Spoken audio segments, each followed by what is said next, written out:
Klarifikasi Raffi Ahmad dituduh terlibat kasus pencucian uang Rafael Alun. Kabar soal artis berinisial R terlibat pusaran kasus pencucian uang Rafael Alun Trisambodo masih ramai diperbincangkan. Raffi Ahmad menjadi salah satu orang yang diduga terlibat aksi kotor mantan pejabat Ditjen Pajak tersebut. Namun hal itu dibantah oleh sang manajer, Prio Bagja Anugerah. "Enggak mungkin juga begitu hehehe," kata Prio saat dihubungi awak media, Kamis, tanggal 30 Maret tahun 2023. Prio juga mengatakan, Raffi Ahmad saat ini fokus pada pekerjaannya mengisi berbagai program Ramadan.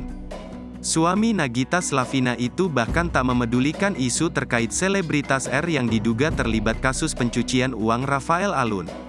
"Aman-aman aja, kami fokus kerjaan lumayan padat juga di puasa ini hahaha," kata Prio. Isu soal artis berinisial R yang terlibat kasus pencucian uang Rafael Alun berawal dari keterangan Sekretaris Pendiri Indonesian Audit Watch, IAW, Iskandar Sitorus. Iskandar mengatakan, dirinya telah menyampaikan berbagai data ke KPK terkait orang berinisial R yang terlibat pencucian uang dengan Rafael Alun. Menurut dia, R cukup terkenal sebagai selebritas, orang kaya baru, dan tinggal di Jakarta. R tersebut laki-laki, orang kaya baru, di Jakarta ini tinggalnya.